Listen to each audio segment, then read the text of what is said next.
बिस्मिल्लाहिर्रहमानिर्रहीम। अस्सलाम वालेकुम दोस्तों, कैसे हैं आप सब। मैं हूं जानसारी और आप देख रहे हैं जानसारी फूड सीक्रेट्स। अल्लाह बड़े कद्दे आपके खानों में, आपके रिस्क में, आपके जायकों में। तो आज मैं आपके लिए रशियन सैलेड की रेसिपी लेके आया हूँ। मैं इस रेसिपी के साथ साथ आपको इतने सारे टिप्स एंड ट्रिक्स भी शेयर करूंगा कि इंशाल्लाह आपका बनाया हुआ रशियन सैलेड किसी भी रेस्टोरेंट से ज़्यादा खूबसूरत होगा, ज़्यादा मज़ेदार होगा और ज़्यादा ग्रेसफुल होगा। ये सभी बातें कैसी होगी मैं इंशाल्लाह आज आपसे डिस्कस करूंगा। वीडियो को पूरा देखिएगा, इंशाल्लाह कुछ नया और अच्छा आपको जानने को मिलेगा। तो चलिए जी, बिस्मिल्लाहिर्रहमानिर्रहीम। यहाँ पे जो मेन इंग्रेडिएंट है वो है एप्पल। ठीक है, एप्पल आपने लेना है रेड वाला, क्योंकि इसका छिलका जो है वो इसमें बहुत खूबसूरती लेके आता है। छिलका आपने एप्पल का बिल्कुल भी रिमूव नहीं करना, ठीक है। और इसकी जो कटिंग है वो आपने बहुत बड़ी नहीं करनी, ठीक है। मैं आपको कट करके दिखाता हूँ, ये देखिए आप इस टाइप की बड़ी सी कटिंग, ताकि एक बाइट में काफ़ी सारे फ्रूट्स जो हैं, जो काफ़ी सारी चीज़ें आ सकें। ये मैं आपको करीब से दिखाता हूँ, ये देखिए बस इतना सा। उसके बाद इसको एक बाउल में ऐड कर देंगे। ये 2 दरमियाने साइज़ के एप्पल थे और इतने जो है वो काफ़ी हैं।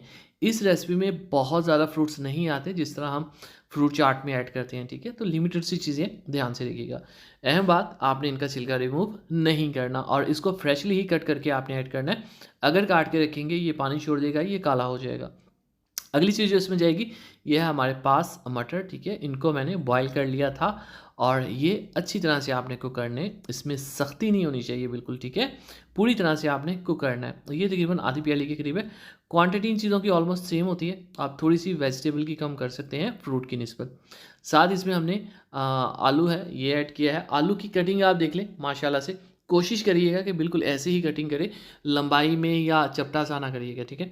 गाजर है, इसको अभी हमने बॉईल कर लिया था कट करके, ये देखें बिल्कुल सॉफ्ट है। इसकी जगह आप रेड वाली गाजर भी यूज़ कर सकते हैं, लेकिन ये वाली जो येलो होती है ऑरेंज सी, ये बहुत खूबसूरत लगती है। इस टाइप की जो रेसिपीज़ होती हैं सैलेड टाइप, चाट टाइप, इसमें जो कलर्स है, जो कलर का कम्बिनेशन होता है वो बहुत मैटर करता है। ये चीज़ टोटली ऑप्शनल मैक्रोनी इसमें, ये आप चाहे ऐड करें या रहने दें। और ये जब हम बॉईल करके रख लेते हैं तो ये चिपक जाती है, जुड़ जाती है।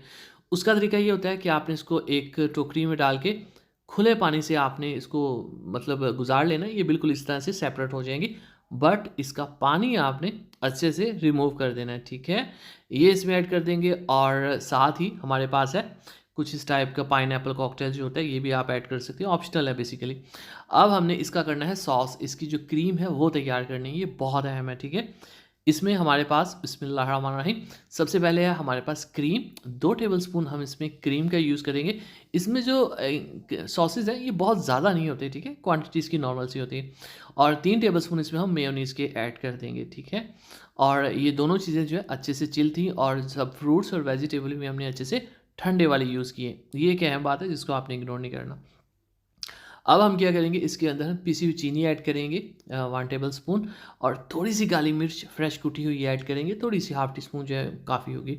साथ इसमें 1 पिंच ऑफ सॉल्ट, ठीक है, यानी कि एक चुटकी साल्ट, इससे ज़्यादा नहीं। ये जस्ट टेस्ट को स्टेबल करने के लिए होता है, इससे ज़्यादा इसको नमकीन नहीं हमने बनाना। अच्छे से इसको आपने मिक्स करके एक जन कर देना। अगर आपके पास ये नहीं है क्रीम और मेयोनीज़ मतलब नहीं अवेलेबल, तो आप दही को मलमल के कपड़े में या किसी भी छलनी में, जाली में डाल के रखते हैं, और जब उसका पानी 2 घंटे बाद, 3 घंटे बाद सारा निकल जाएगा, तो पीछे जो दही बचती है, जो कर्ड बचती है, उसको भी आप यूज़ कर सकते हैं मेयोनीज़ और क्रीम की जगह, वो भी यही काम कर देता है। तो देखिए कलर कम्बिनेशन हमारा कितना खूबसूरत है वेजिटेबल का और फ्रूट्स का। इसमें बहुत ज़्यादा फ्रूट्स नहीं जाते जैसे मैंने आपको बताया था। अब इस क्रीम को, इस सॉस को हम इसमें ऐड कर देंगे और इसकी करेंगे मिक्सिंग। इसमें आप चाहें ड्राई फ्रूट्स वगैरह भी ऐड कर सकते हैं, लेकिन नॉर्मली इसके अंदर जो है ये चीज़ें नहीं जाती। ये काफ़ी सिंपल सा होता है, काफ़ी लाइट वेट सा होता है, काफ़ी खूबसूरत सा होता है। तो इसको हम इसी तरीके से बनाने की कोशिश करेंगे, एक्सेप्ट मैकरोनी जो मैंने ऐड कर दी है। तो इसकी हम करेंगे मिक्सिंग और चलते हैं फाइनल लुक की तरफ। तो चलिए जी, बिस्मिल्लाहिर्रहमानिर्रहीम। तो माशाअल्लाह अल्हम्दुलिल्लाह, देखें जी मेरे अल्लाह की शान, उसकी रहमतें इंतहा और बरकतें जितवान सो शानदार रशियन सैलड रेसिपी तैयार है। फ्रूट सैलड रेसिपी आप इसको कह सकते हैं, फ्रूट चाट भी आप कह लें, उसमें इसी आ जाती है। इसी तरह की इफ्तार स्पेशल रेसिपीज़ के लिए, रमज़ान स्पेशल रेसिपी के लिए, ईद स्पेशल रेसिपीज़ के लिए Ejaz Ansari food secrets channel के वीडियो सेक्शन में जाइए। दुआ में रखिए, वीडियो को लाइक कीजिए, इजाज़त को इजाज़त दीजिए। अगली वीडियो तक अल्लाह हाफिज़।